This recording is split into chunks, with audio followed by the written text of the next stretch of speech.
Chapter 1: Frozen Beginnings. Kelly Thomas had lived in the heart of Alaska's wilderness for as long as she could remember, the endless expanses of snow and ice as much a part of her as her own breath.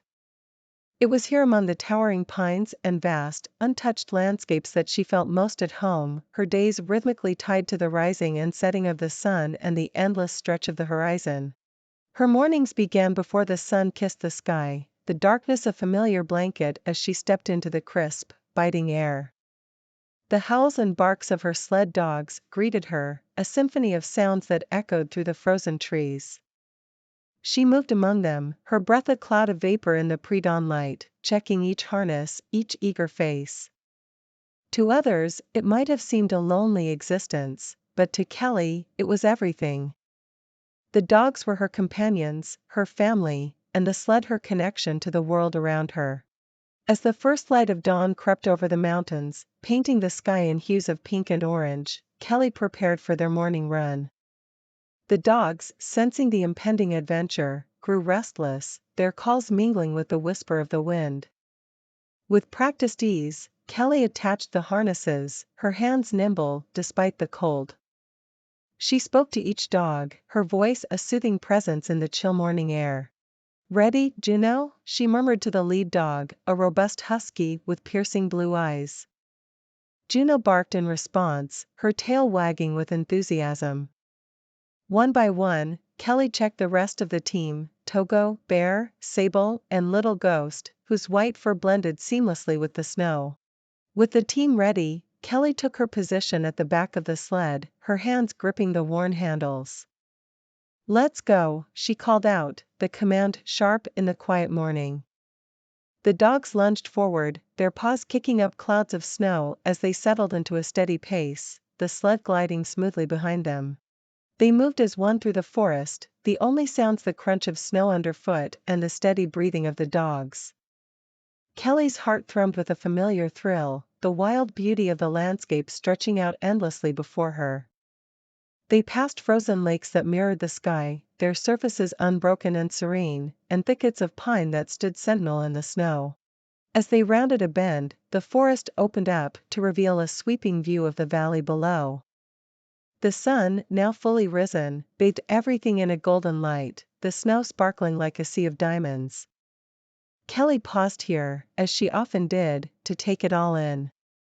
The peace of the wilderness was overwhelming, its purity a stark contrast to the noise and chaos she knew existed outside these snowy confines.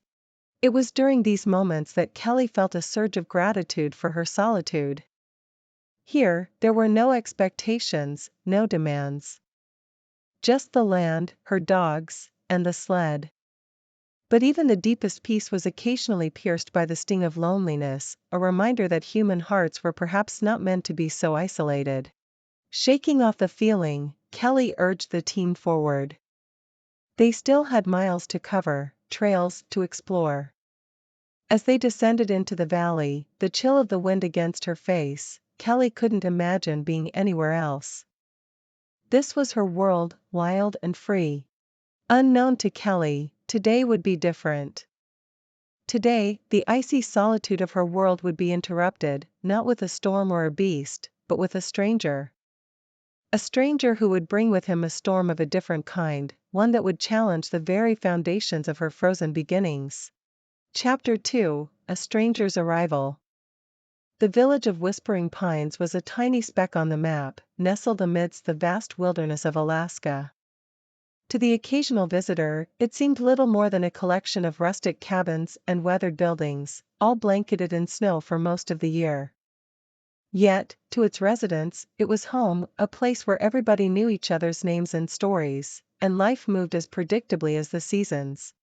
That morning, the arrival of an outsider was enough to stir whispers and curiosity among the locals. Max Harper, a documentary filmmaker from Seattle, arrived in Whispering Pines with a camera slung over his shoulder and a duffel bag that held everything he needed for his month-long stay. The cold bit through his layers as he stepped off the small charter plane that had brought him from Anchorage, his breath visible in the frigid air. Max was immediately struck by the stark beauty of the place. The sunlight glinted off the snow in dazzling arrays of light, and the air was so clear it made the distant mountains seem close enough to touch. He pulled his hat down over his ears and adjusted his gloves, his eyes scanning the small crowd that had gathered to greet the new arrival. Among the onlookers was Tom, the owner of the local inn, who approached Max with a welcoming smile. "You must be Max Harper. Welcome to Whispering Pines," he said, extending a gloved hand. "Thanks," Max replied, shaking his hand. "It's even more beautiful than I imagined." Tom laughed, a warm sound in the cold air. "Wait until you've spent a winter here. Then tell me if you still feel the same. Let me take you to the inn. I bet you're eager to get settled." As they walked toward the modest two-story building that served as the inn, Tom chatted about the village, pointing out the small grocery store, the tiny post office, and the local diner that boasted the best pie in 100 miles. Max listened, his filmmaker's mind already cataloging details and imagining shots for his documentary.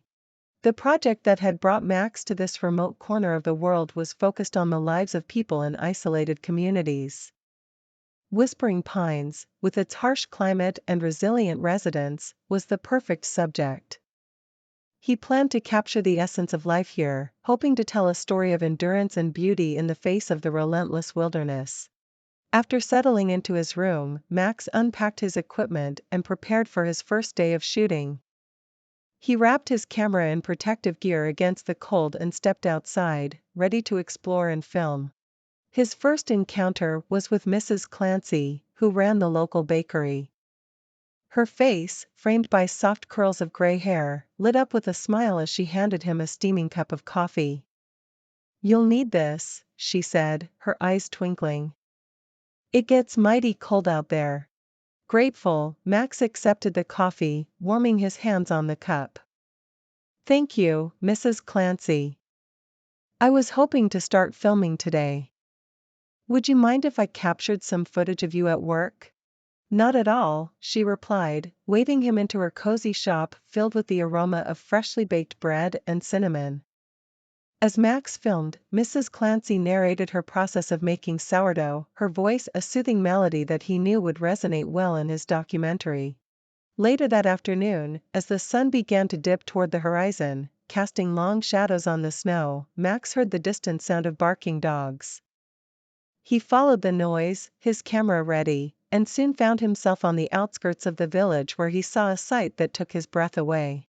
A dog sled, expertly maneuvered by a woman whose presence seemed as natural and commanding as the wilderness itself, sped across the landscape.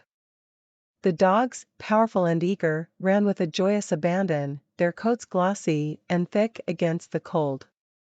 Max raised his camera, capturing the fluid motion of the sled and the stunning backdrop of the Alaskan wilderness.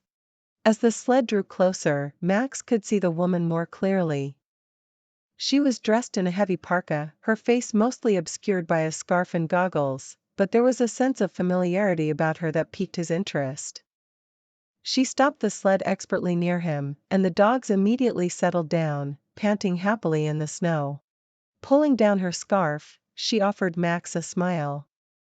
"Looks like you found what you were looking for," she said, her voice carrying a hint of amusement. Max, momentarily lost for words, managed a nod. "I'm Max Harper. I'm here filming a documentary about Whispering Pines." "Kelly Thomas," she replied, extending a mittened hand. "Welcome to my world. Need a guide?" As their hands met, Max felt a spark of something unexpected, a connection that went beyond mere introduction. Perhaps it was the honesty in her eyes, or the way she seemed so integral to this wild, beautiful place. Whatever it was, Max knew that his documentary, and possibly his heart, would never be the same. Chapter 3: Trails of Ice. Kelly Thomas had never considered herself particularly welcoming to outsiders. In her years steering her sled through the Alaskan wilderness, she'd learned to keep her world guarded, as raw and untamed as the land she loved. Yet, something about Max Harper, with his keen eyes and genuine curiosity, made her lower her defenses just a fraction as she invited him to experience her world from the runners of a sled. "Ever been dog sledding before?" Kelly asked, her voice muffled slightly by her scarf as she rearranged the harnesses on her lead dogs. Max shook his head, his eyes wide with anticipation. "First time for everything," he replied, his breath forming clouds in the freezing air. He watched, fascinated, as Kelly moved with practiced ease among her dogs, checking each harness with expert hands, ensuring everything was secure. "Dog sledding isn't just about speed and snow," Kelly began, as she helped Max into the sled. "It's about trust. These dogs and we trust each other completely. Out here, that trust is everything." Max shook his head, his eyes wide with anticipation. "First time for everything," he replied, his breath forming clouds in the freezing air. He watched, fascinated, as Kelly gave a sharp whistle, and the team surged forward. The sled jerked slightly as it caught the packed snow, then began to glide smoothly. The wind whipped past them, biting at any exposed skin, the vast expanse of the wilderness opening up as they left the small boundaries of whispering pines behind. The world seemed to stretch infinitely before them, endless white plains framed by distant mountains, the sky a brilliant, clear blue. Max felt a rush of adrenaline as the scenery blurred by, the rhythm of the dog's paws and the hiss of the sled on snow filling his ears. Kelly steered them expertly through a dense copse of trees, the sled weaving between trunks heavy with snow. Every now and then, she shouted commands to the dogs, her voice firm and confident. The dogs responded immediately, adjusting their speed and direction with a precision that spoke of long hours of training and mutual respect. As they emerged from the trees into a wide, open field, Kelly slowed the team to a gentle trot. Max took the opportunity to film the dogs, noting how each one seemed to revel in the run, their coats glossy and eyes bright. "Each one of them has a unique personality," Kelly explained, pointing out each dog by name. "That's Juno, she's the leader. Smart as they come. And that's Togo, always eager to please. Bear, Sable, and Ghost, they're my reliable mid-runners. And bringing up the rear, that's Dash and brothers who are more trouble than they're worth sometimes." Max smiled, capturing each face, each wagging tail. "They're incredible," he said sincerely, his lens focusing on Juno's intelligent eyes. "They're my family," Kelly said simply, a softness in her tone that Max hadn't heard before.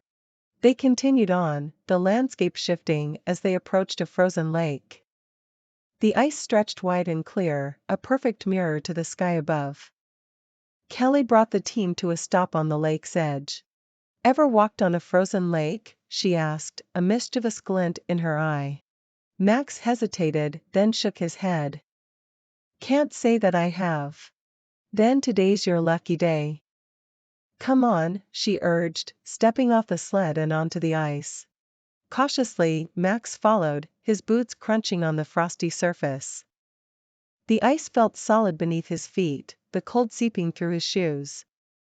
He watched, amazed, as Kelly spun around with a laugh, her arms outstretched. "It's like another world, isn't it?" she called out, her voice carrying across the ice. Max couldn't help but agree. The lake was like a crystal floor, the clarity of the ice unnerving yet thrilling. He filmed Kelly as she moved across the ice, her confidence and freedom a stark contrast to his tentative steps. "Don't worry, you get used to it," Kelly reassured him, her laughter echoing. They spent a while on the lake, Max filming, asking questions, and Kelly sharing stories of her life and the trails she'd explored. When the sun began its slow descent, painting the sky in hues of pink and gold, they headed back to the sled. As they made their way back to the village, Max felt a sense of contentment he hadn't known he'd been missing. The cold no longer seemed as biting, the landscape not as foreboding. Beside him, Kelly navigated the trails with an ease that spoke of deep familiarity and love for this frozen, beautiful place. Max knew he had come to document Whispering Pines. But as he watched Kelly with her dogs, her laughter carried by the wind, he realized he might also be documenting a part of himself he'd forgotten, the part that yearned for adventure, for connection, for a life lived boldly and freely, just like the trails of ice beneath the endless Alaskan sky. Chapter 4: Night Under the Northern Lights. The dusk deepened over whispering pines, painting the snow-laden village in hues of indigo and gray. Max, feeling invigorated from his afternoon of dog sledding, settled into the cozy warmth of the inn's dining room. The gentle hum of conversation and the clinking of dinnerware created a comforting backdrop as he reviewed the footage he had captured that day. Each frame sparkled with the raw beauty of Alaska, but more compelling to him was the spirited woman he had met, Kelly Thomas, whose life seemed as intertwined with the wilderness as the ancient pines were with the frozen earth. Kelly had mentioned in passing the possibility of seeing the northern lights that evening, a phenomenon Max had long wished to capture on film. He looked up from his camera when Tom approached with a steaming plate of food. "Eat up," Tom encouraged, noticing the intensity with which Max reviewed his work. "You'll need your strength if you're planning on chasing the aurora tonight." Max smiled, gratefully accepting the meal. "Kelly mentioned that tonight might be a good chance to see them?" "That's right," Tom affirmed, pulling out a chair to sit. "Weather's clear and the solar activity's been high. You picked a good time to visit." As Max ate, he found himself glancing out the window repeatedly, half expecting the sky to suddenly burst into color. After dinner, he prepared his camera equipment with meticulous care, wrapping everything in extra layers for protection against the night's biting cold.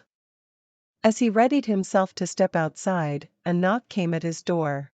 Opening it, he found Kelly standing there, bundled in her winter gear, a soft smile playing on her lips. "Ready to see the lights?" she asked. "Definitely," Max replied, feeling a flutter of excitement. "Lead the way." They walked together to the edge of the village, where the artificial lights faded and the true darkness of the Alaskan night took over. The stars were brilliant above them, scattered across the sky like a dusting of diamond powder. Kelly led Max to a small hill that offered an unobstructed view of the heavens. "Best seat in the house," she said, gesturing to a fallen log near the hill's crest. They settled onto the cold wood, the silence enveloping them as they watched the sky. Max set up his camera, his fingers numb but dexterous from years of handling equipment in challenging conditions. Beside him, Kelly watched the sky with a reverence that spoke of many nights spent under these stars.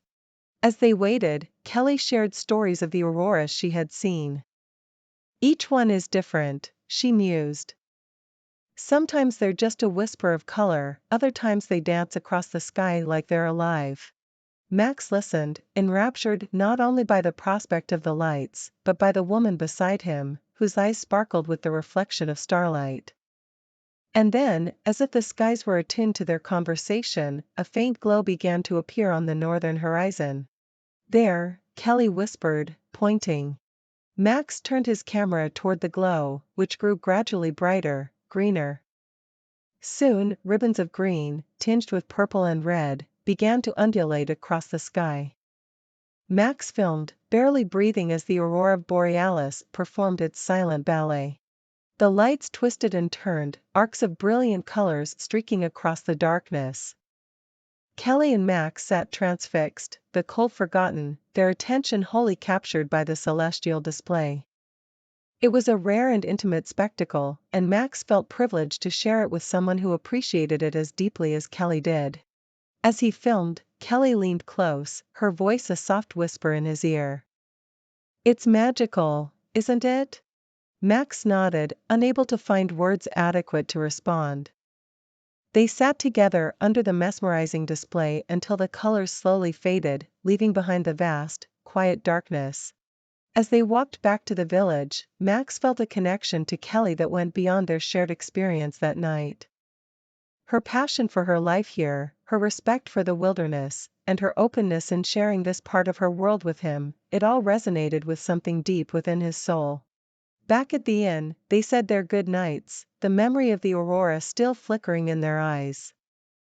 Max lay in bed later, his mind replaying the night's wonders, not just the lights, but the human connection that felt as profound and moving as the dance of the aurora itself. He realized that his documentary, and perhaps his life, was taking a turn towards something unexpected and extraordinary, under the night sky of Whispering Pines. Chapter 5: The Storm Approaches. The next morning dawned with a slate-gray sky, the clouds hanging low and ominous over Whispering Pines. Max awoke early, a habit he had cultivated during his travels, to find the village blanketed in a heavy silence that hinted at the impending storm. As he made his way to the dining room for breakfast, he noticed a tension in the air, an anticipation of the weather's wrath. Tom was at the stove when Max entered, the smell of coffee strong and comforting. "Morning, Max. You might want to keep close to the inn today. We're expecting a big one," Tom cautioned, nodding toward the window where the first flakes of snow had begun to fall, gentle but persistent. Max poured himself a cup of coffee, watching the snowflakes intensify outside. "How bad is it expected to get?" he asked, not entirely dismayed by the prospect of capturing a winter storm on film. "Could be one of the worst this season. When the weather turns here, it doesn't hold back," Tom replied, flipping pancakes with a practiced hand. "Makes for beautiful footage, though, if you can keep your camera from freezing." Fueled by the hearty breakfast and Tom's words, Max dressed in his warmest gear, his camera carefully protected against the cold. He stepped outside, feeling the bite of the wind that had picked up, the snow now swirling around in hypnotic patterns. Intent on capturing the onset of the storm, Max wandered the outskirts of the village, filming the way the landscape transformed under the veil of snow. The trees bore the brunt of the wind, their branches dancing wildly. The sky was a churn of gray, the daylight muted and diffuse. As he filmed, a figure approached through the blizzard, her stride confident and purposeful. It was Kelly, wrapped in a thick parka, her face barely visible beneath her hood. "Thought I might find you out here," she called out over the wind. "Want to see the storm from the best spot?" Max grinned, thrilled by the prospect of more adventure. "Lead the way." They trudged together through the deepening snow, heading toward the higher elevations at the edge of the village. Kelly was quiet, her focus on the path ahead, but Max sensed her excitement, her love for the raw power of nature was palpable. After a strenuous hike, they reached a clearing that offered a panoramic view of the area. Below, the village seemed a distant memory, obscured by the veil of falling snow. Above, the clouds roiled, a dramatic spectacle of nature's force. "This is incredible," Max shouted over the roar of the wind, his camera recording every moment. "It's like watching the world being remade." Kelly nodded, her eyes alight with a fierce joy. "There's beauty in the storm. You just have to be brave enough to see it." As they stood together, the wind intensified, the snow driving harder against them. Realizing the conditions were worsening more quickly than anticipated, Kelly touched Max's arm. "We should head back. It's going to get worse before it gets better." Reluctantly, Max agreed, following her back down the trail they had climbed. The storm seemed to chase them, the wind howling in their ears, the snow erasing their footprints almost as quickly as they made them. The trek back was grueling, the visibility nearly zero. Several times, Max stumbled, his legs heavy and cold, but Kelly was always there, steadying him, her presence reassuring amidst the chaos of the storm. When they finally made it back to the village, they were met by Tom, who was standing on the porch of the inn, looking anxiously into the storm. "I was about to come looking for you too," Tom scolded, relief evident in his voice. "Let's get inside. The radio says it's going to be a rough night." Inside, the warmth of the inn was a stark contrast to the fury outside. Max was exhausted but exhilarated, his mind replaying the footage he had captured. The storm had indeed been a spectacle, a reminder of the power and beauty of nature, but also of its danger. As the wind battered the windows and the world outside turned white, Max and Kelly sat by the fireplace, drying off and warming up. Their conversation turned to many things, stories of storms past, of close calls and breathtaking moments. Max felt a connection to Kelly that went beyond simple friendship. They had shared something extraordinary that day, something that had tested their mettle and deepened their bond. As they talked, the storm raged on outside, but inside, the warmth between them grew, a gentle fire kindled by shared adventure and the quiet intimacy of survival. Chapter 6: Warmth in the Cold. The storm raged on outside, the wind howling like a pack of wolves at the door of the cozy inn. Inside, the fire crackled in the hearth, casting a warm glow over Max and Kelly, who were wrapped in thick blankets, sipping hot cocoa that Tom had prepared for them. The warmth of the fire and the hot drink seemed to thaw the chill that had settled in their bones after their adventure in the storm. Kelly relaxed into the couch, her eyes reflecting the dance of the flames. You know, most people think you need to avoid the storm, she mused, but sometimes, it's only in the heart of it that you really see what you're made of. Max nodded, his camera beside him on the floor, its lenses foggy from the transition from cold to warm. I've always thought of it as a metaphor for life. Storms hit, and you can either hide and hope they pass, or you can step into them and find your strength. Their conversation meandered like the paths they often took through the wilderness. They talked about their pasts, their dreams, the strange twist of fate that had brought them together in this remote corner of the world. Kelly shared more about her life in Alaska, the solitude, and the deep connection she felt with the land and her dogs. Max talked about his travels, the places that had touched his heart, and his journey as a filmmaker. As the night deepened, the storm outside seemed to grow weary, the howls of the wind softening to whimpers.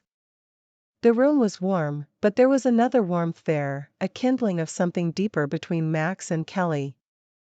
It was a warmth that came not just from sharing a physical space, but from the sharing of their stories, the laughter, the silent understanding that passed between them.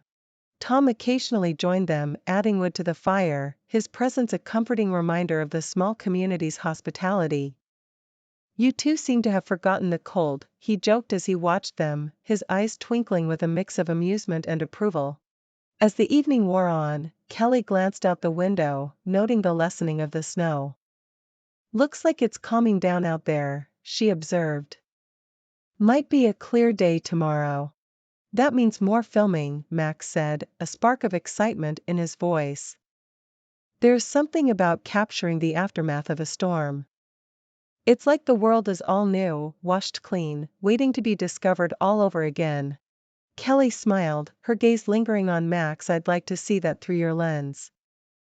It must be incredible to be able to capture moments, preserve them forever.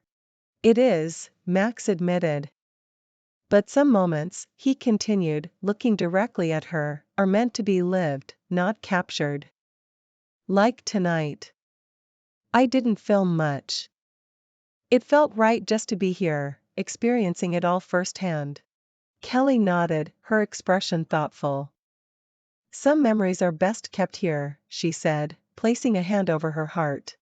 The fire began to dwindle, the logs breaking into embers. Tom, ever the attentive host, stood up.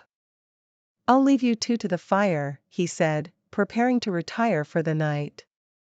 Don't stay up too late, we're expecting clear skies tomorrow.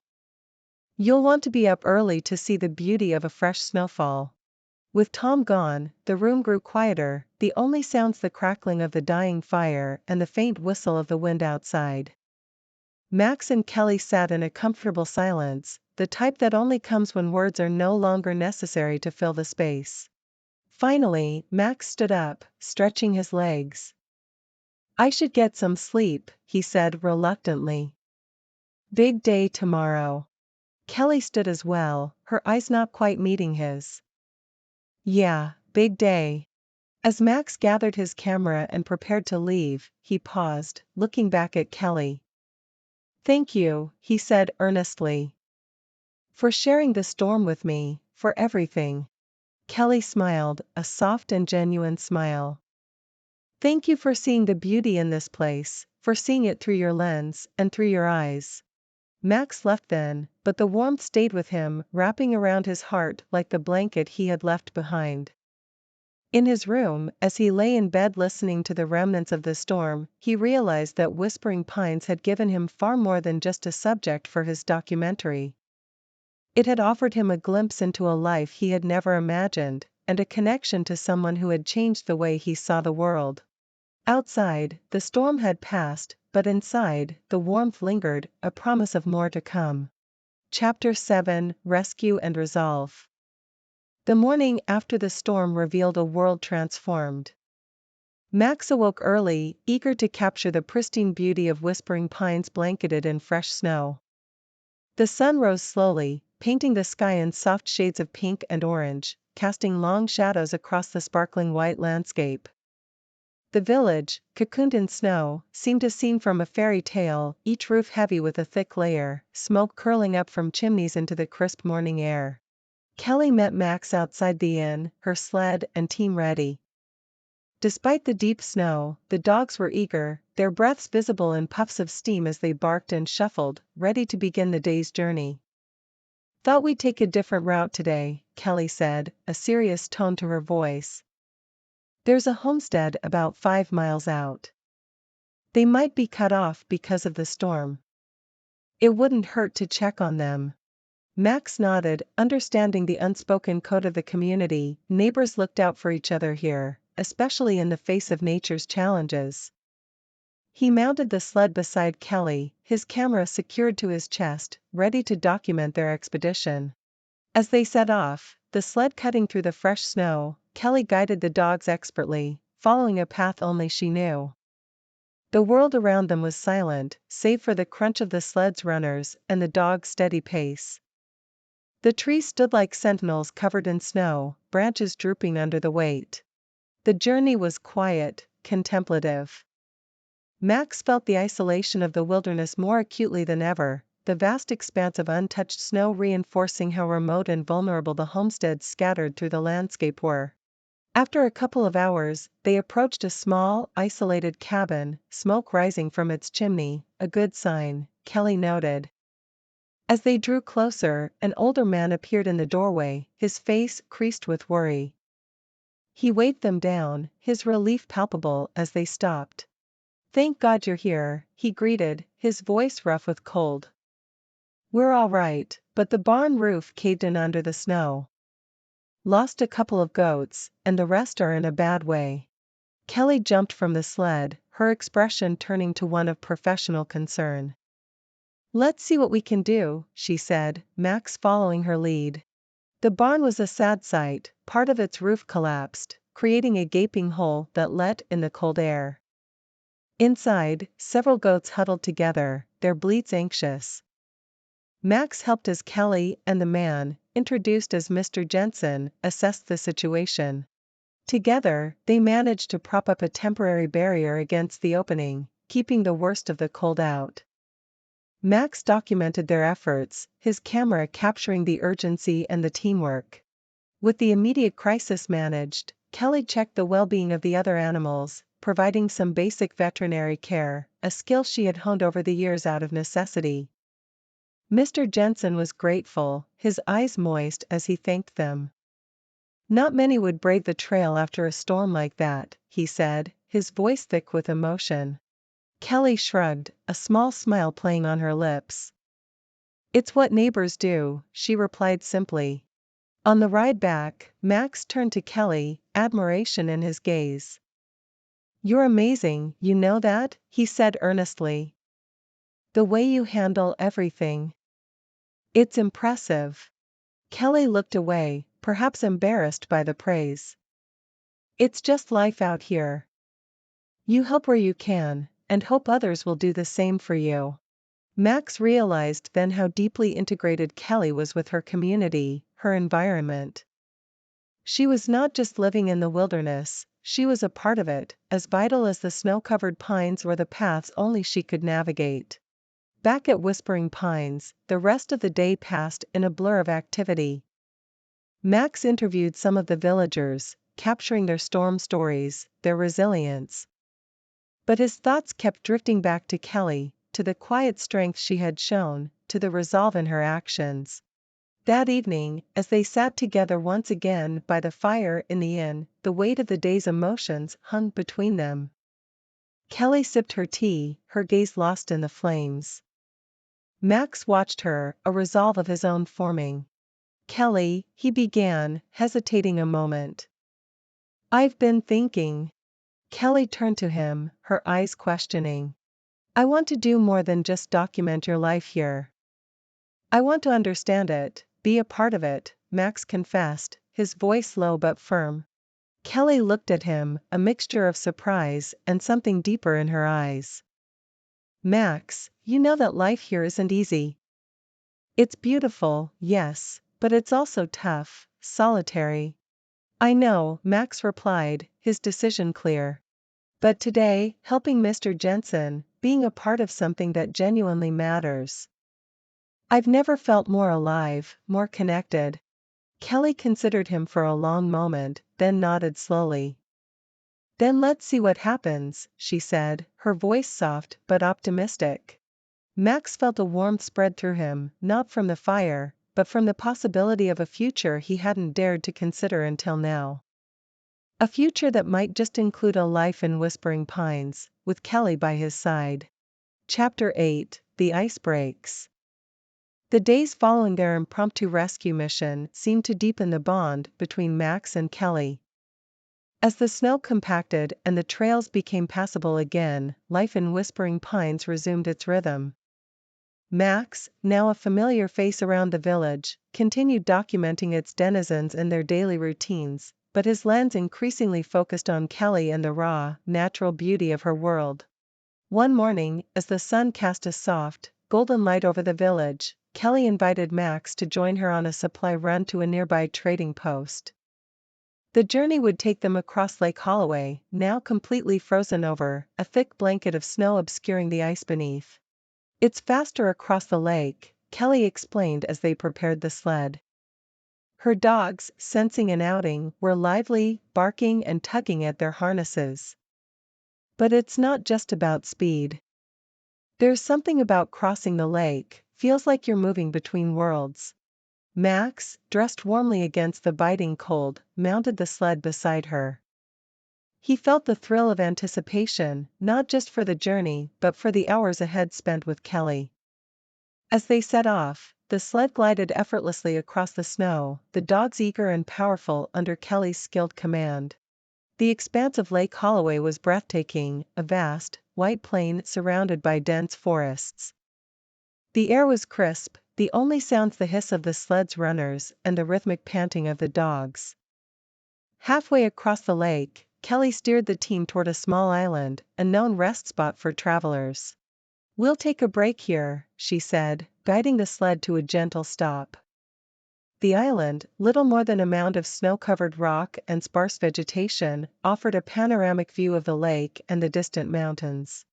As they shared a flask of coffee, Max turned his camera off, choosing instead to be fully present. Kelly, I've been thinking, he began, his breath visible in the cold air. About us, about this, what we're doing here. Kelly looked at him, her expression guarded but curious. And I think. I'm falling for you, Kelly. I'm falling for this place, for this life, for everything you've shown me. Kelly's eyes widened slightly, a mix of surprise and something else, perhaps fear or vulnerability. She turned away, looking out over the lake. Max, she paused, searching for words. I like you more than I thought I would. But I'm scared. Life here, it's hard. It's not just the winters, it's everything. People come and go, but this, what we have, it's real, and that's terrifying. Max reached out, taking her hand in his. It was a simple gesture, but it felt momentous as their breaths mingled in the cold air. I know it's real, he said softly. That's why it's worth the risk. I don't want to just pass through, Kelly. I want to stay. I want to be part of your world. Kelly turned back to him, her face softening. You don't know how much I want that too. But I need to be sure, Max, sure that you can handle this life, sure that you're not just caught up in the romance of the wild.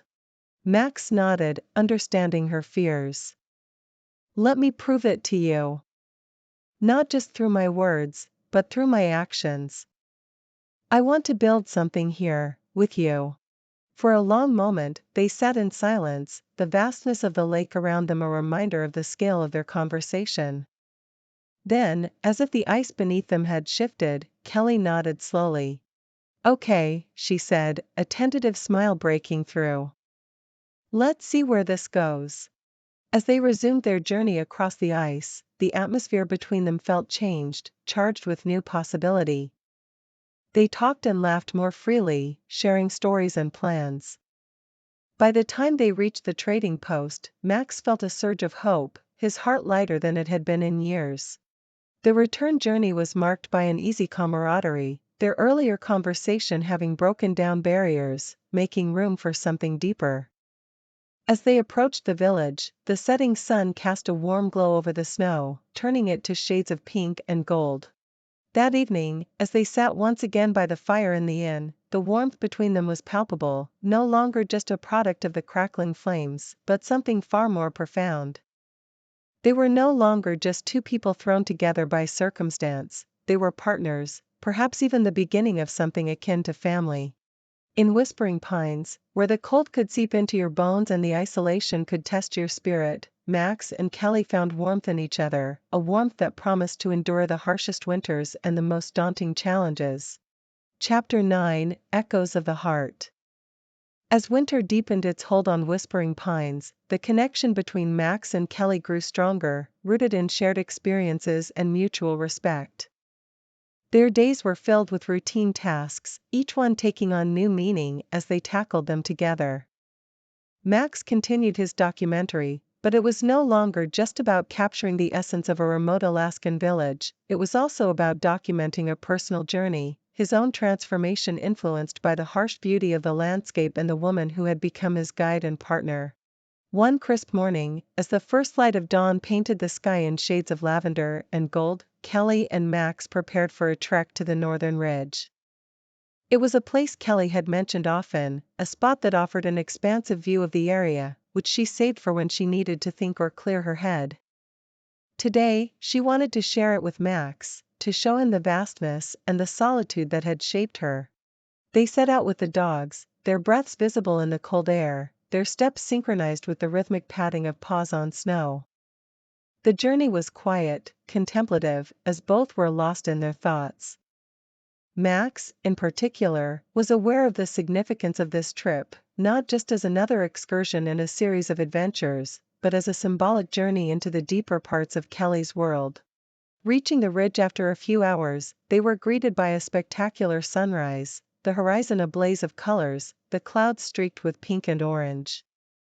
They stood side by side in silence, watching as the world below awakened. It's beautiful, Max whispered, his voice barely audible over the wind. It's more than that, Kelly replied, her eyes not leaving the horizon. It's a reminder. Out here, you face the world as it is, vast, indifferent, but also incredible. It teaches you about yourself, about what you can endure, and what matters most. Max turned to her, hearing the undercurrent of emotion in her voice. Is this why you brought me here? To show me what shapes you? Kelly nodded, her profile etched against the morning light. I wanted you to see this, to understand the place that makes me who I am. I guess I'm also trying to understand if it can make us who we might be together. Max reached for her hand, his fingers interlocking with hers, a gesture that felt both comforting and decisive. I've never been more sure of anything, he said earnestly. They spent the morning on the ridge, talking about their hopes for the future, the challenges they might face, and the dreams they dared to dream. It was a conversation full of echoes from their hearts, resonating with the truth of their feelings. As they made their way back to the village, a sense of peace settled between them, the kind that comes from understanding and acceptance. They were no longer just two people against the wilderness, they were a team, building a life together against the backdrop of one of the most unforgiving landscapes on Earth. Over the next few weeks, Max wrapped up his documentary, capturing the final scenes with a bittersweet feeling. His project had started as a simple exploration of life in a remote community, but it had evolved into a profound personal journey. He filmed his last shots with Kelly by his side, her presence turning every frame into a reminder of how much his life had changed since arriving in Whispering Pines. On the evening he completed his filming, the village gathered in the local hall for a viewing of some of the footage. The room was filled with laughter and tears as the residents saw their lives portrayed on the screen, their hardships and joys shared with an honesty and respect that only someone who had lived among them could achieve. After the screening, as the villagers congratulated him, Max felt a surge of accomplishment, not just for the film he had created but for the life he had chosen. He looked for Kelly, finding her at the back of the hall, her eyes bright with unshed tears. Walking over to her, Max felt his future solidify with each step. "What do you think?" he asked, reaching her side. Kelly smiled, her hand reaching out to touch his cheek. "I think you've captured us perfectly," she said. "But you know, this isn't just your story anymore. It's ours." And as they stood together, surrounded by the warmth of the community and the echoes of their hearts, Max knew that no film could truly capture the depth of what he felt at that moment. Whispering Pines was no longer just a place he had come to document. It was home. It was where his heart had found its echo. Chapter 10: New Trails. As winter yielded to the tentative warmth of spring, Whispering Pines seemed to awaken alongside the relationship between Max and Kelly, which had rooted itself deeply into the fabric of the village. The snow melted in rivulets, creating fresh paths in the soft earth, mirroring the new trails Max and Kelly were forging in their lives together. The completion of Max's documentary marked a significant milestone. It had started as a project capturing the resilience of a remote community, but had blossomed into a profound narrative about love, adaptation, and the beauty of embracing unexpected paths. As he packed away his filming equipment, Max felt a surge of excitement for the future. He was no longer an outsider looking in, he was a part of this community, with responsibilities and commitments that extended beyond his camera. Kelly, who had always been attuned to the rhythms of the natural world, sensed a change in herself as well. Sharing her life with Max, she allowed herself to dream of possibilities that had once seemed unattainable in her solitary existence. The thought of building something lasting with someone who had grown to love her world as much as she did brought her a profound sense of joy and anticipation. Spring in Whispering Pines was a busy time. The community came together to repair the wear of winter, to plant new growth, and prepare for the year ahead. Max found himself involved in every aspect, from helping to rebuild a neighbor's barn to planting vegetables in the communal garden. Each task taught him more about the land and its people, deepening his connection to both.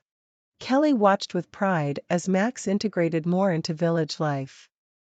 His enthusiasm and willingness to learn about wilderness survival, community living, and even the finer points of dog sledding, which he took up with a passion, endeared him even more to her and the other villagers. One clear morning, Kelly led Max to a part of the forest that he hadn't explored before. The trees here were old, their trunks wide and branches sprawling, the ground beneath them covered with the fresh green of new plants. "I wanted to show you something," Kelly said as they walked through the dappled sunlight. They came to a clearing where the sunlight poured down, illuminating the forest floor. In the center stood a young sapling, its leaves vibrant against the backdrop of aged giants. "I planted this the spring after I moved here," Kelly explained, her hand gently touching the bark. "I wanted to put down roots, to make something grow in this new place I called home." Max looked at the sapling, then at Kelly, understanding the symbolism of her gesture. "And now we're growing something together," he said, taking her hand. "Yes," Kelly smiled, squeezing his hand. "New trails for us both." The days grew longer, and with the light lingered the promise of new beginnings. Max proposed not just once but in many small ways, each day choosing Kelly, choosing Whispering Pines, choosing this life they were building together. When he formally asked her to marry him, by the same sapling she had planted years ago, it wasn't a question so much as a reaffirmation of the life they were already committed to. Wedding plans unfolded with the same community spirit that pervaded all aspects of village life. Everyone had a role or something to contribute, from the flowers picked from local gardens to the feast prepared from the village's harvest. Their wedding day was set for midsummer, under the endless light of an Alaskan sun, at the very heart of the community that had brought them together. As they stood hand in hand before their friends and neighbors, with the wilderness around them and the future ahead, Max and Kelly felt the weight and the wonder of their journey. It was more than a marriage of two people, it was a celebration of a life shared deeply, of roots intertwined with the land and each other. The reception was filled with laughter, dancing, and stories told under the open sky. As the sun lingered on the horizon, casting long shadows through the trees, Max pulled Kelly aside. They walked to the sapling she had planted, now a small but sturdy tree. "Here we are," Max said, looking around at the thriving forest, then back at Kelly. "Ready to start new trails together." Kelly leaned against him, her head resting on his shoulder. "With you, always." As the stars began to appear in the twilight sky, they walked back to join the celebration, their hearts full, their steps light. In Whispering Pines, among the echoes of the heart and the paths of the forest, they had found their home, their future, their forever. Each new day was a trail waiting to be explored, together.